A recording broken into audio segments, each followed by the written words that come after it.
Hello dear students, आज आम किसी इंपोर्टाट एमसीक्यू गुड़िक आलोचना करवा।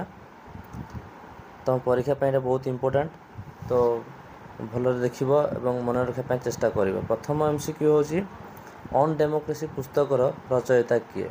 ए माओ सेतुंग, बी लेनिन, सी कार्ल मार्क्स, डी स्टालिन। यार सठिक उत्तर हूँ माओ सेतुंग। 2 नंबर प्रश्न हूँ ऑन कॉन्ट्राडिक्शन पुस्तक किए लिखिथिले? A Lenin, B Mao Tsetung, C Gramsci, D John Rawls. यार सठिक उत्तर हूँ माओ सेतुंग। 3 बंधुक मुनरु क्षमता निर्गत हुए किए कहिथिले? ए माकियाभेली, बी कार्ल मार्क्स, सी लेनिन। मु सी लिखा जगह बी लिखिदे सॉरी पिलाने। सी लेनिन, डी माओ सेतुंग। यार सठिक आंसर होची माओ सेतुंग। 4 नंबर प्रश्न को जीवा। चीन रो विप्लव पाई कहार अवदान अधिक जरूरी बोली माओ कहिथिले? ए श्रमिक, बी कृषक, सी पुंजीपति, डी सर्वहारा। यार सठिक उत्तर होची कृषक, बी कृषक। 5 नंबर प्रश्न होची महान सांस्कृतिक विप्लव किए वो केबे आरंभ करथिले? ए माओ 1958 मसीह, बी माओ 1976 मसीह, सी लेनिन 1921 मसीह, डी स्टालिन 1925 मसीह। यार सठिक उत्तर होची ए माओ 1958 मसीह। 6 नंबर प्रश्न होची माओ आरंभ करिथिबा युव आंदोलन को कौन कहा जाए?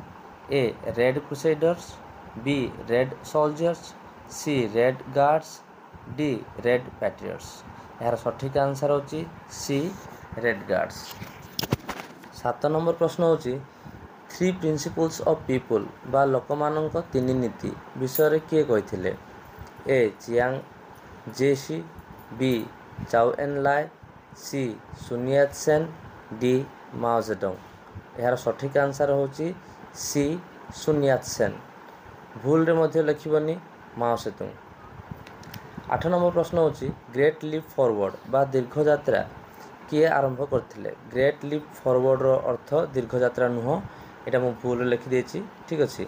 ग्रेट लीप फॉरवर्ड किए आरंभ करथिले? ए सुन यात सेन, बी माओ सेतुंग, सी चियांग काय शेक, डी लेनिन। यार सठिक आंसर होची बी माओ सेतुंग। 9 नंबर प्रश्न होची पीपुल्स रिपब्लिक ऑफ चाइना बा जन बा गण साधारणतंत्र चीन केबे स्थापन होइथिला?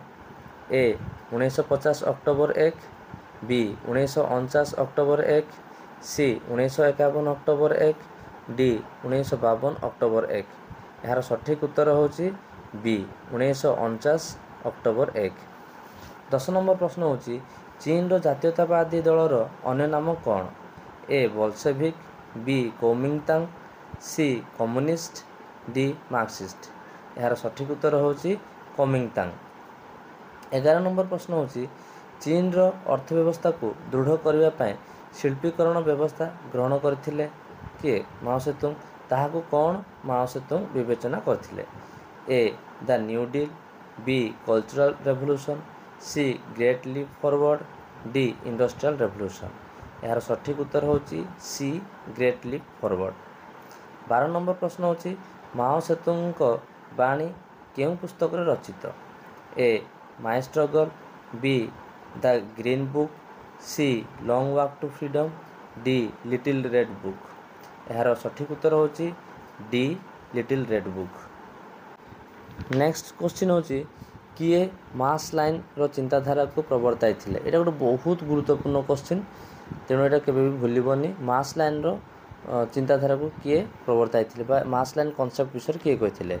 ए माओ सेतुंग, बी कार्ल मार्क्स, सी लेनिन, डी स्टालिन। यार सठिक उत्तर होची ए माओ सेतुंग। नेक्स्ट क्वेश्चन होची शतपुष्प परीक्षण बा दी 100 फ्लावर ब्लूम, दी 100 फ्लावर्स ब्लूम विषय किए कहिथिले? ए माओ सेतुंग, बी लेनिन, सी ग्राम्स्की, डी रॉल्स। यार सठिक उत्तर होची ए माओ सेतुंग। 15 नंबर क्वेश्चन होची माओ केबे मृत्युवरण करथिले? ए 1985, बी 1982, सी 1978, D 1976 यार करेक्ट आंसर होची D 1976 सो डियर स्टूडेंट्स मु आशा करछि एगुडा को निहाती भाव रे तमान को परीक्षा रे बहुत हेल्पफुल हेबो केवल एई परीक्षा नुह तमर जो कॉमन पीजी एंट्रेंस टेस्ट अछि से परीक्षा रे मध्ये बहुत हेल्पफुल हे पारिबो so best of luck do well यदि वीडियोटी भल लागिला लाइक करो एवं वीडियोटी को शेयर करो और मो चैनल टी को सब्सक्राइब करो बाय एंड टेक केयर।